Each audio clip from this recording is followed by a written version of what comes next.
Hello mes besties! Je suis très très très très contente de vous retrouver aujourd'hui, vous m'avez sacrément manqué. Ouais, je reviens un peu comme un ex toxique 6 mois après, avec un coucou ça va, mais je vous jure, je vais me faire pardonner aujourd'hui parce qu'on va passer un sacré moment ensemble. Par sacré, je veux dire très long moment ensemble. Si vous avez un date ce soir, c'est non, vous restez ici, vous annulez ce date. Les hommes, c'est bon, on souffle. Non, je tenais juste à vous faire une petite précision avant de commencer. Pour ceux qui et celles qui écoutent le podcast, c'est pas bien grave, ça changera rien à votre expérience. Par contre, pour celles et ceux qui regardent la vidéo, je vous jure que c'est pas personnel, mais je ne vais pas vous regarder aujourd'hui dans les yeux parce que c'est très très long ce que j'ai écrit. La demoiselle, elle a blablaté, ça se bat. Mes excuses.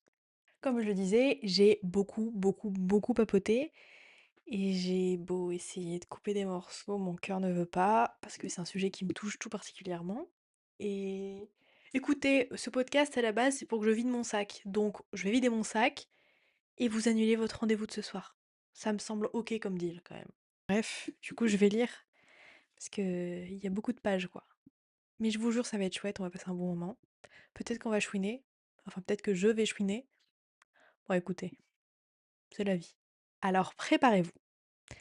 Préparez-vous une petite boisson. Bon, en ces chaleurs, j'imagine que ce sera certainement un thé glacé, une citronnade ou peut-être quelque chose de bien frais. En l'occurrence, si vous avez envie de vous faire un café ou un thé à votre convenance, c'est pas vraiment vers ça que je vous dirigerai. Mais bon, soit, on est là pour être tolérant. Mais installez-vous confortablement aussi, mettez-vous bien parce qu'on va passer, comme je vous l'ai dit, un sacré long moment. Et je peux déjà vous prévenir, on risque de passer une bonne partie de la soirée ensemble. Quand je dis ça, vous avez déjà vu le chrono affiché en bas de l'épisode. Moi non, au moment où je tourne. J'ai hâte de voir. Cet épisode a été particulièrement difficile à écrire parce qu'il va vraiment chercher dans les tripes. J'ai longtemps hésité à couper certains passages pour le rendre plus court parce qu'il risque d'être assez dense, assez compact et peut-être même parfois un peu lourd émotionnellement. Mais je me suis aussi dit que tous ces mots avaient besoin de sortir. Ils avaient besoin de sortir pour moi, bien sûr, mais peut-être aussi pour vous. Parce que peut-être que certaines personnes qui m'écoutent se reconnaîtront dans une phrase, dans une réflexion, peut-être même dans un sentiment que j'ai eu beaucoup de mal à comprendre et à expliquer pendant longtemps. Parce que là, j'ai eu mon déclic, c'est sorti beaucoup, mais il m'a fallu du temps pour être capable de verbaliser ça. Alors j'espère sincèrement que cet épisode touchera quelques cœurs. Et merci d'avance de rester avec moi pendant tout ce long moment, parce que je peux vous assurer qu'aujourd'hui, on va vraiment, vraiment passer beaucoup de temps. Si je vous dis que ça fait 11 pages, ça fait beaucoup, mais vous vous rendez pas compte. Mais regardez le chiffre en bas de l'épisode. Rendez-vous compte. Il y a eu de la baston. Encore. Je sais pas ce qu'ils ont aujourd'hui, je ne sais pas. Du coup, vous êtes éloignés. Attendez.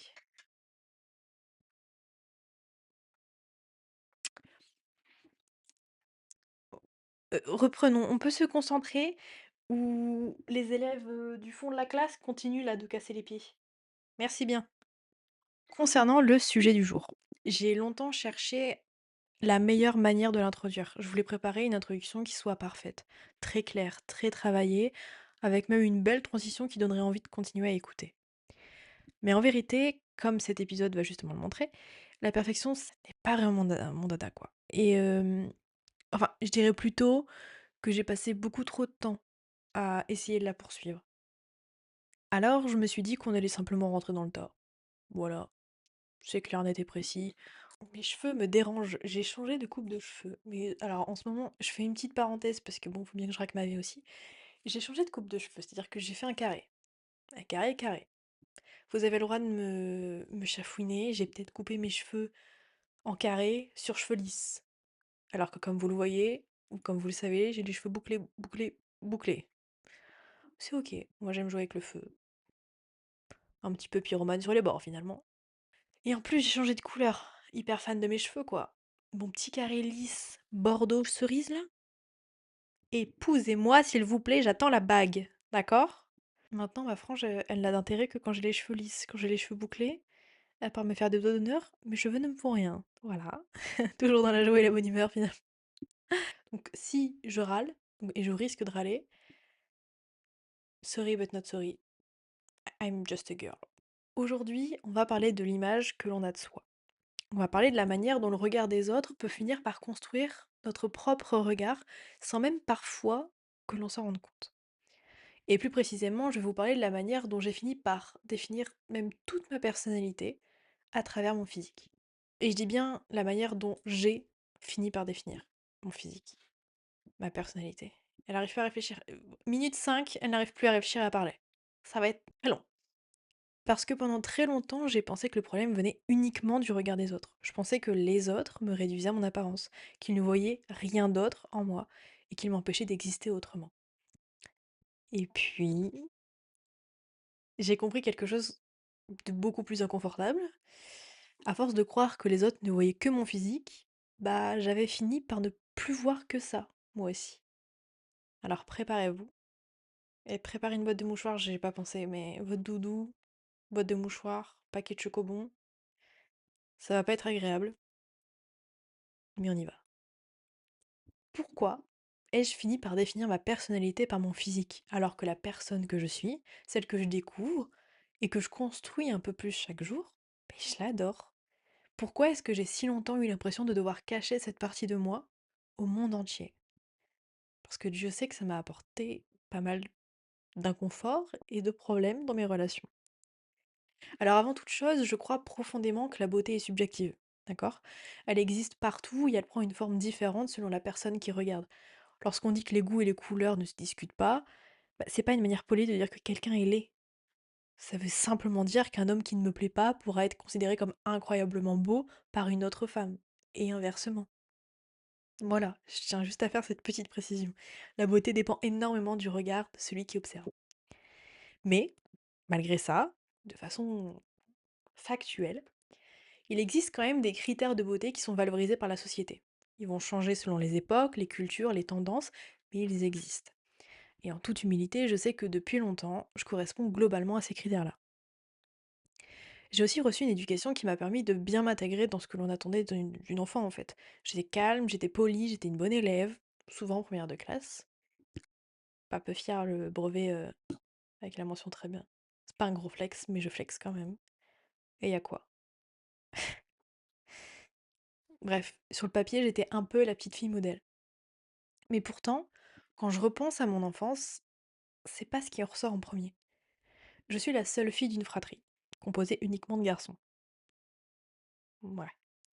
Et très tôt, je me suis rendu compte que chacun de mes frères avait une identité. Le sportif, le passionné de maths hyper intelligent, le fan de voiture. Chacun avait son truc. Et moi, j'étais la petite dernière. J'étais la mignonne, la chieuse un peu aussi parfois. Mais j'étais la jolie. Bon, évidemment, c'est un peu plus nuancé que ça. Ce serait très réducteur, en fait, de dire que mon enfance c'était que ça, mais on disait aussi que j'aimais dessiner, que j'écrivais, que j'étais bonne à l'école, mais je vais pas réécrire mon histoire en prétendant que personne ne l'avait jamais remarqué. Mais j'ai toujours eu le sentiment que ces qualités-là, elles étaient secondaires. C'était mes petits dessins, mes petits textes, mes petites passions, comme si elles étaient mignonnes, mais pas vraiment importantes. Et je me demande parfois si une partie de ce sentiment ne venait pas aussi du fait que j'étais une fille. Et alors là, je sais que cet épisode va être délicat, parce qu'à partir du moment où on parle de la manière dont les femmes et les hommes sont perçus dans la société, certains entendent immédiatement le mot féminisme, d'autres le mot misandrie, et chacun projette ensuite ses propres débats sur ce qui est en train d'être dit, mais ce n'est pas l'objectif de cet épisode. Je ne suis pas là pour faire un cours de sociologie, même si c'est un sujet que j'adore et que je pourrais vraiment en parler pendant des heures. Je veux simplement parler de mon histoire et de mon ressenti. Parce que je crois que parfois comprendre le contexte dans lequel une blessure est née, ça aide aussi à comprendre pourquoi elle a pris autant de place, et donc pouvoir travailler dessus. J'ai grandi entourée de beaucoup d'hommes. Des hommes qui occupaient des postes importants, qui détenaient des connaissances, qui étaient reconnus pour ce qu'ils faisaient, pour ce qu'ils savaient et pour la place qu'ils occupaient. À côté de ça, beaucoup de femmes autour de moi étaient davantage définies par leur rôle familial ou avaient suivi des études plus courtes. Attention, je suis pas en train de dire qu'il y a du bien et il y a du mal, il n'y a pas de jugement de valeur. Je dis simplement que c'était le modèle que j'observais. Et quand on grandit dans cet environnement, même si personne ne nous dit explicitement voilà ce que tu dois devenir, on finit forcément par absorber une partie de ce que l'on voit. Et je pense que ma mère a énormément essayé de m'apprendre à me définir autrement que par mon apparence, mais parfois, même quand les personnes qui nous aiment essayent de nous protéger, elles ne peuvent pas lutter contre un environnement. On ne peut pas essayer de combattre seule une idée. Et ça ne veut pas dire qu'elle n'existe plus. Elle continue d'être là, discrètement, et elle finit parfois par s'installer en nous sans qu'on s'en rende compte. À cela s'ajoutait aussi notre situation. Nous n'avions pas énormément d'argent, nous étions nombreux dans la famille, et quand je comparais ma vie à celle de certains élèves et de certaines élèves que je côtoyais à l'école, j'avais parfois le sentiment que nous ne jouions pas dans la même catégorie. Avec le recul, je me rends compte que je portais énormément de jugement de valeur sur les classes sociales. Je fantasmais énormément les familles plus aisées. Je pensais qu'elles avaient tout, qu'elles étaient plus élégantes, plus cultivées, plus intéressantes. Et j'avais profondément envie d'appartenir à ce monde-là. Je regardais certaines filles qui venaient de milieux beaucoup plus favorisés que le mien. Elles pouvaient simplement être jolies. Elles n'avaient pas besoin d'être premières de la classe. Elles n'avaient pas besoin d'être exceptionnelles dans un domaine. Elles étaient jolies, bien habillées, issues d'une bonne famille. Et ça, eh ben, ça semblait suffire. Mais moi, j'avais l'impression que j'avais pas ce luxe. J'avais déjà le sentiment d'accumuler énormément de défauts et de poids sur les épaules. Je ne fonctionnais pas comme les autres enfants. Je venais d'une famille qui avait moins de moyens. Je me sentais différente sur plein de sujets. Alors, être jolie ne pouvait pas être suffisant. Il fallait que je prouve davantage. Il fallait que je compense. Parce qu'au fond de moi, j'étais persuadée que j'étais tellement plus que mon physique. Et pourtant, c'était presque toujours lui qui arrivait en premier. Je savais que j'étais plus que ça. J'étais plus que de jolis cheveux bouclés. J'étais plus qu'un joli regard. J'étais plus qu'un sourire. Et attention, hein, je ne suis absolument pas en train de dire que les compliments sur le physique sont mauvais, hein, au contraire. J'adore la beauté, j'adore les belles choses. J'adore regarder quelqu'un que je trouve beau, comme je pourrais admirer un tableau dans un musée. Pas dans le sens où je vais fixer les gens bizarrement dans la rue, quoique, ça peut arriver. Mais je trouve la beauté fascinante. J'aime les belles tenues, les beaux paysages, les beaux visages, les beaux bâtiments, les belles œuvres d'art. La beauté me touche énormément. Alors non, le problème n'a jamais été qu'on me dise que j'étais jolie. Le problème, c'est que j'avais l'impression que c'était tout ce qu'on voyait. Et surtout, j'avais fini par croire que c'était tout ce qui avait de la valeur chez moi. Et croire que c'est la seule chose chez moi, ça a construit ce petit truc. Si la seule chose qui avait de la valeur chez moi, c'était mon physique, alors j'avais pas le droit de le laisser devenir imparfait. J'avais déjà grandi avec une éducation qui, sans le vouloir, m'avait énormément appris à rechercher la perfection. Il fallait bien faire les choses, être une bonne élève, être polie, être discrète, ne pas déranger. Mais cette perfection-là, elle s'est mise à glisser vers mon apparence. Mes cheveux étaient devenus un sujet, mais de... Ah! Mes cheveux devaient toujours être impeccables. Ma tenue devait toujours être impeccable. Mon maquillage devait toujours être impeccable.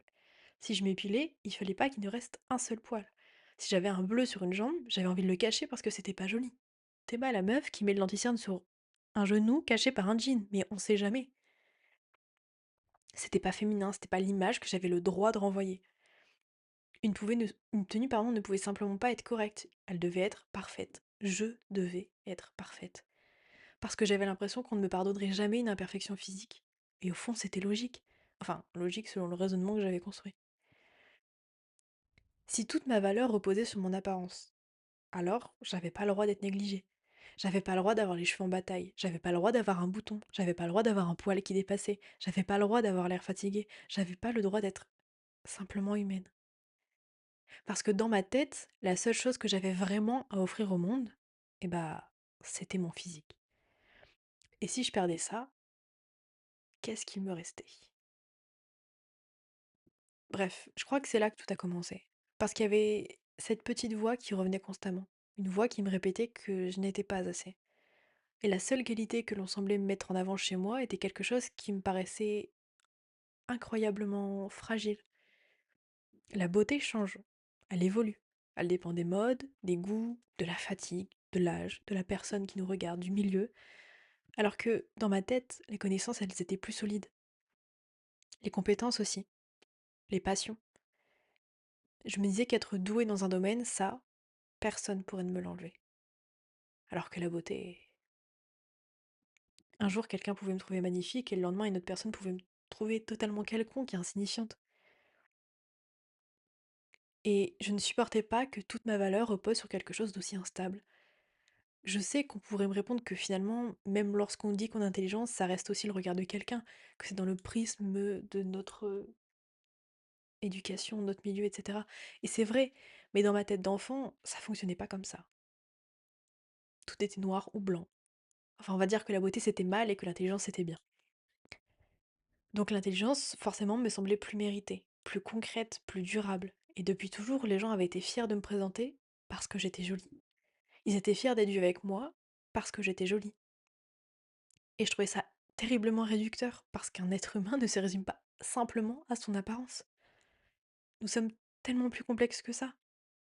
J'utilise énormément de métaphores, vous allez vous y habituer, je vous assure. Mais imaginez un café. Enfin, non, pas, non, pas un café, j'aime pas ça. Un matcha. Imaginez un matcha, ce sera plus cohérent. Un matcha n'est pas bon parce que le mug est joli. Le mug peut être magnifique, s'il y a une boisson infecte à l'intérieur, vous n'aurez aucune envie de la boire. A l'inverse, un mug complètement banal, un mug blanc, peut contenir le meilleur matcha que vous n'ayez jamais goûté. Team matcha ou pas team matcha, on s'en fiche, c'est une métaphore. Faites la métaphore avec du café, du coca ou ce que vous voulez, je m'en tape le coquillard. Je me suis perdue dans les lignes du coup à raconter ma vie. Bref, ce qui fait la qualité de la boisson, ça n'a jamais été le contenant, ça a toujours été ce qu'il y a à l'intérieur. Les ingrédients, le dosage, la préparation, le soin qu'on y met. Un matcha n'aura pas le même goût s'il y a plus ou moins de lait, plus ou moins de matcha, plus ou moins d'eau, plus ou moins de sirop, plus ou moins de glaçons. L'expérience ne sera pas la même. Et moi, eh bien moi j'avais l'impression que tout le monde passait son temps à complimenter le mug, alors que je voulais désespérément que quelqu'un goûte enfin mon matcha. Je voulais qu'on voit ce qu'il y avait à l'intérieur, je voulais qu'on voit mes idées, mes passions, ma créativité, mon humour, ma façon de réfléchir. Tout ce qui faisait réellement de moi, eh bien, moi. Alors je me suis donné une mission. Devenir tellement bonne dans d'autres domaines que mon physique devienne presque un détail, que ce soit quelque chose de superflu. Je voulais que lorsque quelqu'un parle de moi, la première chose qui lui vienne en tête soit elle écrit, elle adore lire, elle est passionnée, elle est cultivée, créative. Et seulement après, ah oui, elle est jolie aussi. Avec le recul, je sais même pas si j'ai essayé de convaincre les autres ou de me convaincre moi-même. Mais je pense que c'était un mélange des deux parce que malgré tous mes efforts, j'y arrivais jamais. À chaque fois que je réussissais quelque chose, cette petite voix revenait immédiatement. Elle me disait arrête, c'est qu'un hobby. Tu vas abandonner, comme d'habitude. Tu te connais, tu répètes le même schéma en boucle. T'en as pas marre, faut grandir à un moment donné. Accepte de rentrer dans cette case. Tu n'es que cette case. Enfin, ça sert à rien de vouloir te prendre pour un colibri alors que t'es un ver de terre.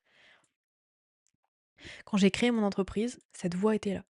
Quand j'ai commencé à écrire mon roman, elle était là. Quand je me suis imaginé devenir professeur, elle était encore là. Elle trouvait toujours une manière de minimiser ce que je faisais. Ton entreprise? Bon, c'est qu'une lui. Ton livre? Bah, tu le termineras jamais. Tu veux devenir écrivaine? Pff, n'importe quoi. Et tu veux être prof, mais t'auras jamais le dos pour ça. Elle transformait systématiquement tout ce qui comptait pour moi en quelque chose de petit, en quelque chose d'insignifiant, en quelque chose qui ne méritait même pas d'être pris au sérieux.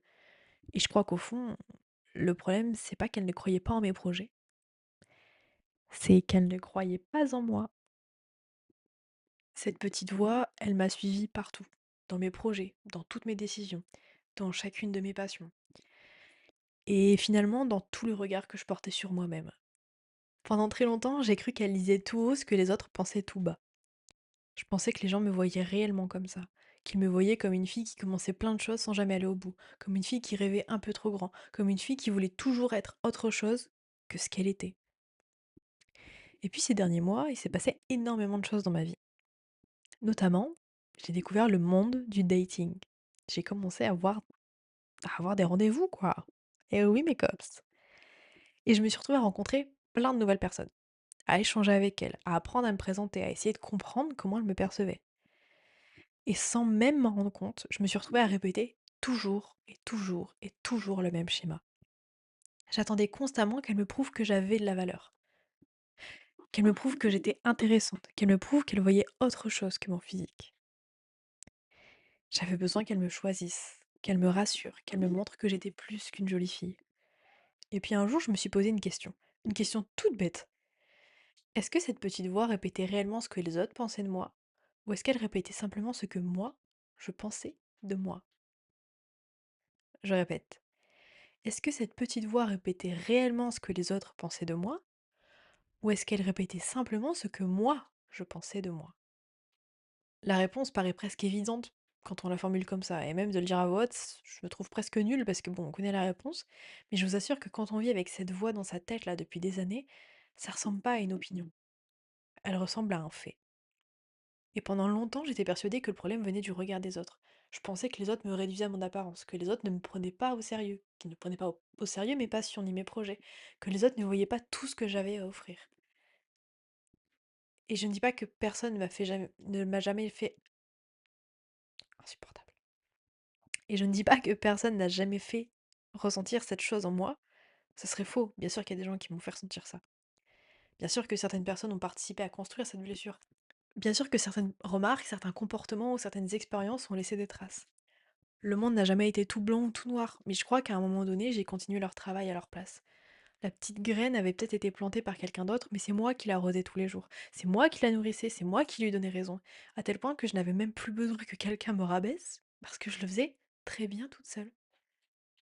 Vous vous rendez compte? J'avais pas besoin qu'on me rabaisse. Je le faisais toute seule, tous les matins dans le miroir, tous les soirs dans le miroir, toute la journée. J'étais la première à me rabaisser. Et je crois que c'est probablement la réalisation la plus inconfortable que j'ai eue cette année. Parce que tant que le problème vient uniquement des autres, on attend qu'il change. Mais quand on comprend qu'une partie du problème vit désormais à l'intérieur de nous, on réalise qu'il va falloir apprendre à changer notre propre regard et ça c'est beaucoup, beaucoup plus difficile. À partir de ce moment-là, j'ai commencé à regarder toute ma vie différemment. Je me suis rendu compte que beaucoup de choses que je croyais faire par passion étaient aussi devenues, sans que je m'en aperçoive, des tentatives pour prouver que j'avais de la valeur. Et c'est important que je précise quelque chose. Ça veut pas dire que mes passions étaient fausses. Je n'ai jamais écrit pour faire semblant d'aimer écrire. Je n'ai jamais voulu lire pour faire semblant d'être une lectrice. Je n'ai jamais dessiné pour donner l'image d'une artiste. Toutes ces passions sont bien réelles et sincères. Je les aime profondément, elles me caractérisent et me feront vibrer toute ma vie. Mais je crois qu'une partie de moi leur avait confié une mission qu'elle n'aurait jamais dû porter. Celle de me sauver, celle de me donner une identité. Ok Vanille, mais calme ta tempête émotionnelle, dont le calme, s'il te plaît. Parce que je suis en train de parler. Voilà. Et enfin, celle de me faire me sentir assez. Comme si un jour, en écrivant un livre, quelqu'un allait se dire: Ah, en fait, elle est bien plus que jolie. Comme si en devenant professeur, je pouvais enfin mériter d'exister autrement. Comme si chacune de mes passions avait la responsabilité de réparer une blessure qu'elle n'avait jamais créée. Et évidemment, aucune n'y arriverait. Parce que ce n'était pas ça leur rôle. Et je crois que c'est aussi pour ça que j'ai toujours eu autant de mal à être débutante. Encore aujourd'hui, j'ai énormément de mal avec ça. Quand je commence quelque chose, j'ai envie d'être bonne tout de suite. J'ai envie de comprendre vite, de progresser vite, et j'ai envie que le résultat ressemble à celui de quelqu'un qui pratique depuis des années. Je passe ma vie à comparer mon chapitre 1 au chapitre 67 de quelqu'un. Eh oui, c'était cadeau celui-là. Et je me suis longtemps demandé pourquoi. Pourquoi est-ce que j'avais autant de mal à accepter d'apprendre? Pourquoi j'avais autant de mal à accepter de ne pas être excellente immédiatement? Et je crois que j'ai fini par comprendre. Parce que dans ma tête, chaque nouvelle passion représentait une chance.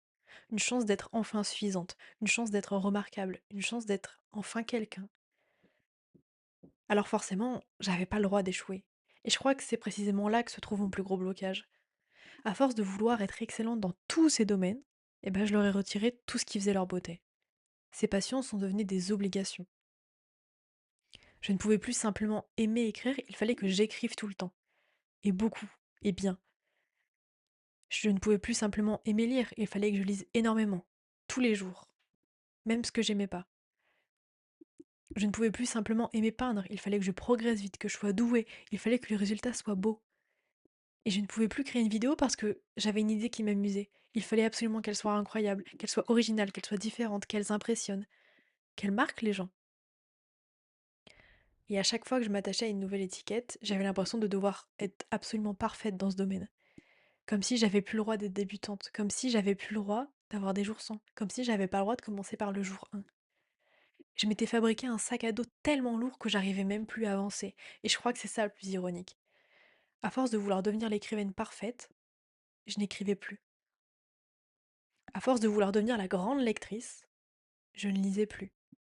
À force de vouloir devenir une personne créative, je ne peignais plus. Je ne dessinais plus. Plus rien n'était fait pour le plaisir.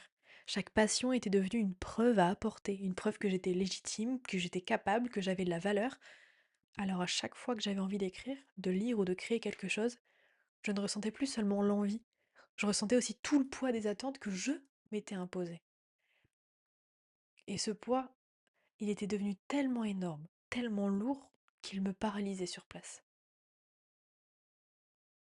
Aujourd'hui, on est fin juillet, et ça fait des mois que j'ai quasiment pas écrit. Ça fait des mois que je n'ai quasiment pas lu. Ça fait des mois que je ne peins plus. Ça fait des mois que je n'ai même pas pâtissé. Simplement parce que ça me faisait plaisir à la base. Parce qu'au fond, je le faisais plus vraiment pour moi. Je le faisais pour devenir quelqu'un. Je le faisais pour ressembler à l'image que je voulais donner. Et c'est peut-être ça le plus triste. Je craque, je suis une mamie.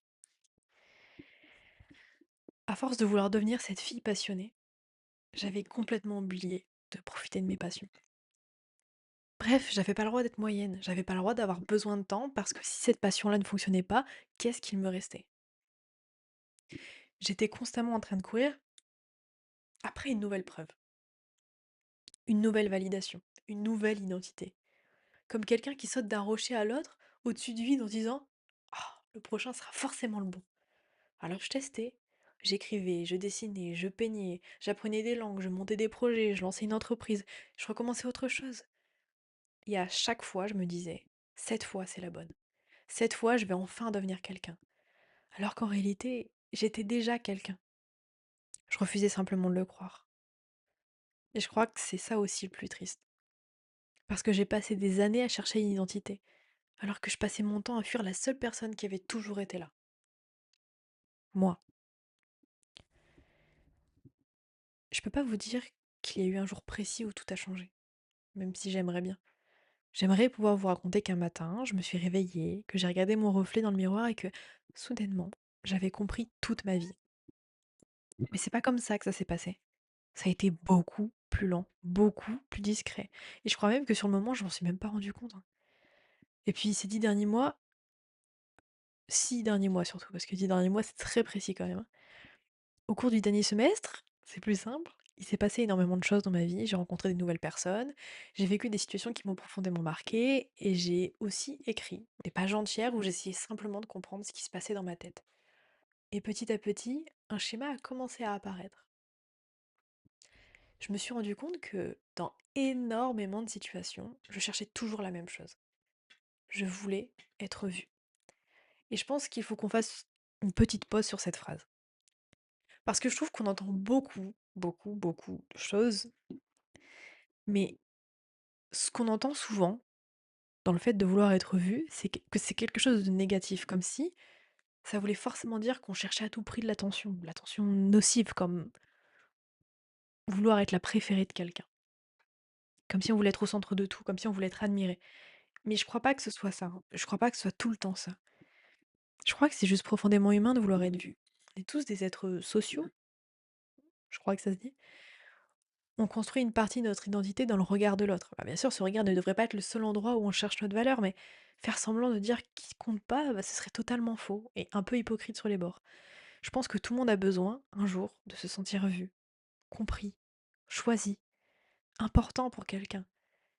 Le problème n'était donc pas que je voulais être vue, le problème c'est que j'avais confié cette responsabilité uniquement aux autres. J'attendais qu'ils me prouvent que j'ai de la valeur, que j'étais intéressante.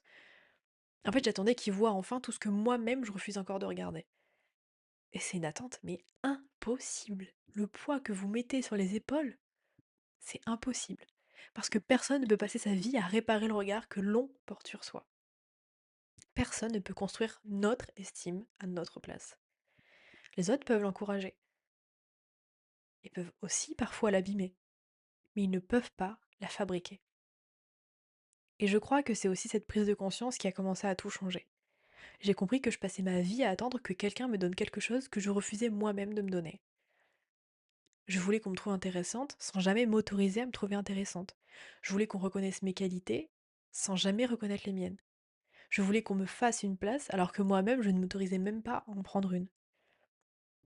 Pendant très longtemps, j'ai cru que mon problème était un problème de légitimité. Et je me disais que je ne me sentais pas assez légitime pour parler. Pas légitime pour donner mon avis, pour écrire, pour créer du contenu, pour enseigner, pour occuper une place. Je pensais que j'attendais simplement que quelqu'un me donne l'autorisation. Comme si un jour une personne elle arrivait dans ma vie et me dire ça y est, tu peux y aller, t'as le droit, tu es totalement légitime, fonce ma girl. Et je crois que je me trompais complètement. Ben oui. Parce qu'au fond, je cherchais pas à ce qu'on m'autorise à exister, je cherchais surtout à mériter d'exister. Et c'est pas du tout la même chose. La légitimité, c'est quelque chose que l'on imagine recevoir, c'est quelqu'un qui nous donne ça. Le mérite, c'est quelque chose qu'on pense devoir gagner.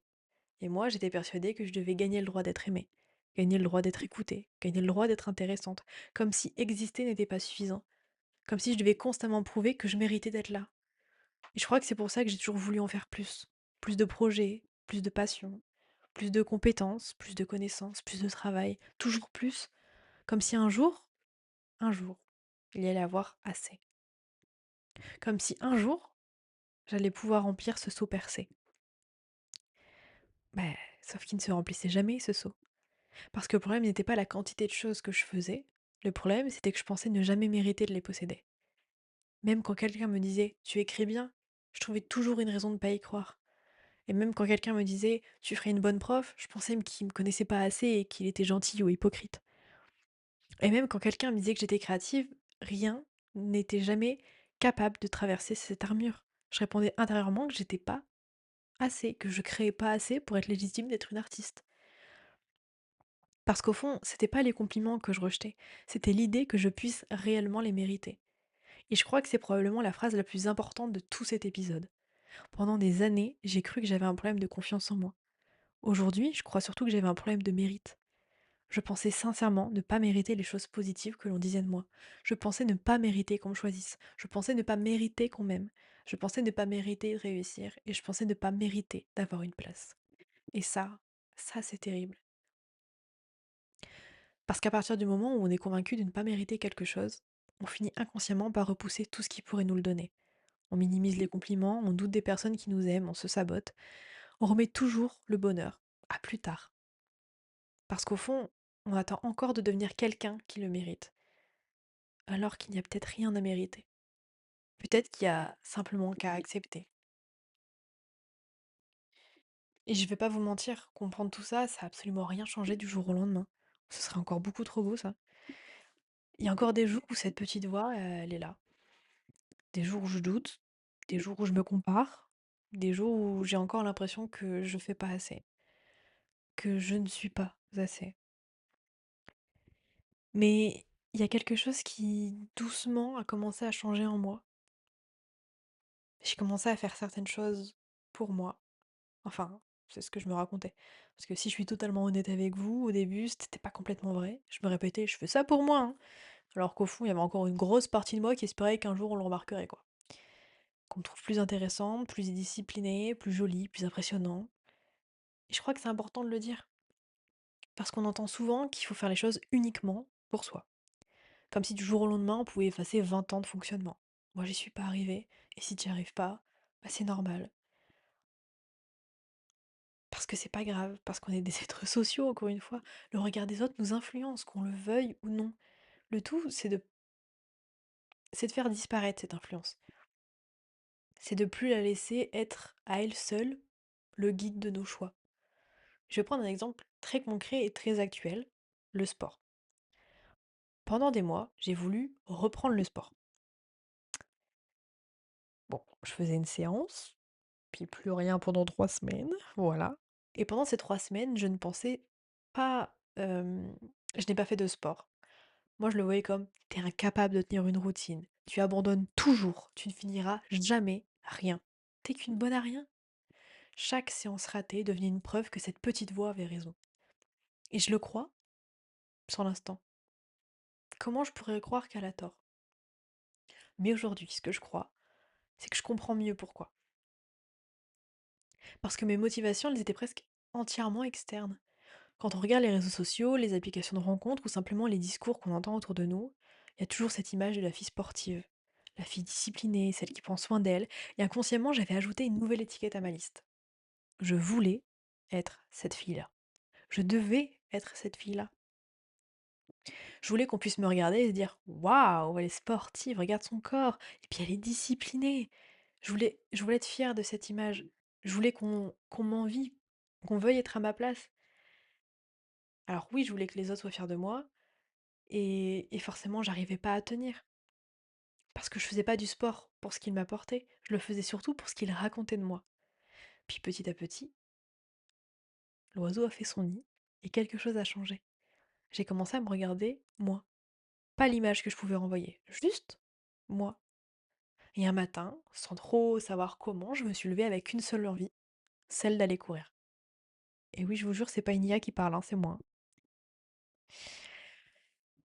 Pas parce que je voulais transformer mon corps, pas parce que j'avais envie de rentrer dans une case, simplement parce que j'avais envie de m'offrir ce moment. Je savais à quel point courir ça me faisait du bien, je savais à quel point je serais fière en rentrant, parce que bah malgré tout, le sport, mettons tout ça de côté dans ce que j'ai dit, c'est une épreuve aussi pour moi par rapport à mon anxiété, et je savais que je serais fière de l'avoir fait, que j'aurais dépassé mes limites. Et j'avais simplement envie de prendre soin de moi. J'avais simplement envie de me faire plaisir et de m'offrir ce moment. Je m'en fichais de mon image. Je voulais juste me sentir bien. Alors attention, hein, je serais complètement hypocrite si je vous disais qu'aujourd'hui, quand je fais du sport, c'est uniquement pour moi. C'est pas vrai. Bien sûr qu'il y a encore une partie de moi qui a envie de plaire. Quelqu'un qui a envie de changer son corps. Peut-être même quelqu'un qui aime l'idée de renvoyer une image de quelqu'un de discipliné. Cette partie-là, elle existe encore. Mais aujourd'hui, elle n'est plus la seule à décider. Et je dirais même qu'avant, elle occupait toute la place. Mais aujourd'hui, elle partage sa place avec une autre motivation. Et je crois que c'est ça la vraie différence. C'est pas le regard des autres qui a disparu, c'est simplement qu'il est plus le seul à guider mes choix. Pour la première fois depuis longtemps, il y a aussi ma propre voix. Et petit à petit, j'apprends à l'écouter un peu plus. Je dis pas que c'est facile et je dis pas que ça fonctionne à tous les coups. Moi, je crois que c'est comme ça que quelque chose a changé en moi. Pas parce que je me suis réveillée en m'aimant enfin, et parce que j'ai arrêté d'attendre que les autres me donnent une raison suffisante de prendre soin de moi. Alors aujourd'hui, je vais pas vous dire que je m'aime tous les jours, ce serait faux. Il y a encore des matins où je me regarde dans le miroir et je ne vois que ce qui ne va pas. Je ne peux pas me saquer. Il y a encore des jours où je compare mon travail à celui des autres et j'ai envie de tout arrêter. Où j'ai l'impression que je suis pas assez intéressante, que je suis pas intelligente, que je suis pas assez talentueuse, que je suis pas assez jolie. Et là, maintenant que j'ai repris relativement activement les réseaux, la création de contenu, mais si vous saviez comment ça me m'intoxifie le cerveau, chaque doute, chaque peur, chaque réflexion. Oui, mais je suis moins belle qu'elle, pourquoi je posterai? Ça va pas fonctionner. Oui, mais si je vous parle de ce sujet-là, en vrai, moi, ça m'intéresse, mais du coup, si ça m'intéresse moi, c'est que ça doit pas être si intéressant et que, bah, vous allez vous en ficher. Oui, mais moi, ça me fait rire de poster ça, mais bon, vous, ça va pas vous faire rire parce que je sais que je suis pas drôle, donc on va juste se moquer de moi. C'est handicapant. Tout le temps. Parce que cette petite voix, elle est tout le temps là. La différence, c'est que je la laisse plus parler toute seule. Je l'écoute et je lui réponds. Parfois maladroitement, parfois je la crois même pas, mais je lui réponds quand même. Et je crois que c'est ça de grandir. C'est pas de faire disparaître toutes ces insécurités. C'est d'arrêter de les laisser prendre toutes les décisions à notre place. Alors, je sais pas où j'en serai dans un an, hein. Peut-être que je courrai encore, ou peut-être pas. Peut-être que j'aurai écrit mon roman, peut-être que je serai encore au chapitre 1, peut-être que j'aurai changé d'avis sur plein de choses. Mais je crois que c'est pas grave. Parce que pendant longtemps, j'ai eu l'impression que je devais construire une identité. Aujourd'hui, j'ai l'avantage, pas du tout, j'ai davantage l'impression, pardon, que je suis en train de rencontrer la mienne, petit à petit, sans me presser, sans essayer de devenir une version absolument parfaite de moi-même, juste en apprenant à écouter cette petite voix qui pendant des années n'a jamais eu le droit de parler, la mienne. C'est comme si votre petite voix intérieure, c'était le petit de la famille et au repas on dit non mais toi t'es petit, tu vas pas à la table des grands. Et même quand on grandit, qu'on est adulte, ouais mais t'es toujours le dernier, t'es toujours la dernière, donc ta voix, elle a jamais trop de valeur. Donc si vous êtes le dernier d'une fratrie et que vous connaissez ce sentiment, eh ben vous vous imposez ça vous-même. Ce que vous vivez, et vous vous l'imposez vous-même à votre propre petite voix. Et justement, si je pouvais dire une seule chose à la Valentine d'il y a encore quelques années, quelques mois, quelques semaines, Je dirais elle a plus besoin de courir, qu'elle peut arrêter de courir. Qu'elle a plus besoin d'empiler les étiquettes pour mériter d'avoir une place. Qu'elle a pas besoin d'être la plus jolie, la plus intelligente, la plus créative, la plus cultivée, la plus sportive. Elle a juste le droit d'être Valentine. Et bizarrement, je crois que c'est la première fois de ma vie que cette idée me paraît complètement suffisante. Voilà, merci de m'avoir écouté.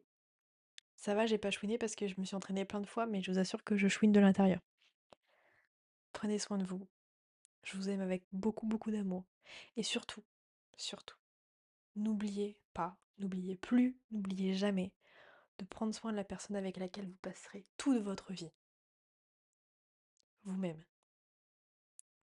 Avant d'offrir le monde à ceux que vous aimez, offrez-vous le monde, parce que vous le méritez. Vous méritez d'exister, vous méritez d'avoir votre place, vous méritez d'être parmi les plus grands et les plus grandes, vous méritez d'avoir un impact, vous méritez de juste vivre la vie que vous souhaitez. Que ce soit celle d'une star, que ce soit celle d'une avocate, que ce soit celle d'une vendeuse. Toutes vos vies, elles sont toutes légitimes. On nous apprend avec Barbie qu'on doit être Barbie astronaute, Barbie avocate, Barbie sportive, Barbie femme au foyer. Vous pouvez être toutes les Barbies du monde. Parce que votre valeur, c'est d'être vous. Et manger que du riz, c'est sympa, mais c'est mieux de manger du riz avec des accompagnements. Qu'est-ce qu'une salade serait bien ennuyante s'il y avait que de la salade dedans? Et puis, je vais vous faire une petite métaphore pour finir, parce que j'essaie de me calmer sur les métaphores, parce que je sais que je peux perdre tout le monde sinon. Imaginez que je vais faire la métaphore sur moi, mais vous la transposez. Imaginez que si j'étais un plat, je serais enfin un menu au restaurant, je serais, une tomate burrata en entrée avec un toast, enfin un avocado toast. Bah, écoutez, moi j'assume d'être une Pinterest girl, je suis cliché, mais premier degré, ce sont mes repas préférés. Écoutez, bref. Ça, c'est mon repas sur la carte. Si sur la carte, au lieu d'écrire cet intitulé-là, je me prétendais être un bœuf bourguignon parce que c'est plus classe, c'est plus simple, il y a moins de jugement de valeur par rapport au mode de vie Pinterest, mais que une personne vient au restaurant, son plat préféré, burrata. Elle veut commander ça, mais elle en voit pas. Bon, bah, on lui dit qu'il y a que du bœuf bourguignon, alors on lui sert un bœuf bourguignon, et en plus, quand on lui amène son bœuf bourguignon, ben, elle se rend compte que plus elle mange son bœuf bourguignon, plus en dessous, c'est sa tomate burrata avec son avocado toast. Vous imaginez la sensation? Déjà de un, le plat que vous pouviez pas l'avoir. Parce que il méritait pas d'être là, c'est pas assez classe pour ce restaurant. Et ensuite, quand vous mangez le plat que vous vouliez même pas, et ben au final, le plat que vous avez, c'est pas celui que vous avez commandé. Vous vous êtes résigné à autre chose et finalement, c'est pas ça. La métaphore, elle est un peu lointaine dans l'explication, mais je pense que vous voyez un peu. J'espère. Dites-moi oui dans les commentaires. Sinon, sinon dites-moi quand même oui, parce que je suis susceptible. Si la métaphore est trop poussée, je vous invite à aller écouter mon texte audio que j'ai mis sur Instagram et TikTok de toute façon, où je fais une métaphore sur le fait qu'on soit une toile dans un musée. Ce sera peut-être un peu plus clair parce que là c'était en live la métaphore, là-bas elle était un peu plus travaillée et réfléchie. Voilà. Donc encore une fois, je vous aime avec beaucoup d'amour. Prenez soin de vous, vraiment. Pensez à boire en cette période. Voilà, on boit, on mange, on se repose, on prend soin de soi, on prend soin des gens qu'on aime et on n'oublie pas que l'amour c'est la plus belle des choses et qu'il n'y a pas à se cacher derrière je sais pas quoi. Arrêtez avec vos étiquettes, d'accord? Si vous le ressentez, si c'est dans votre âme, vous le répondez.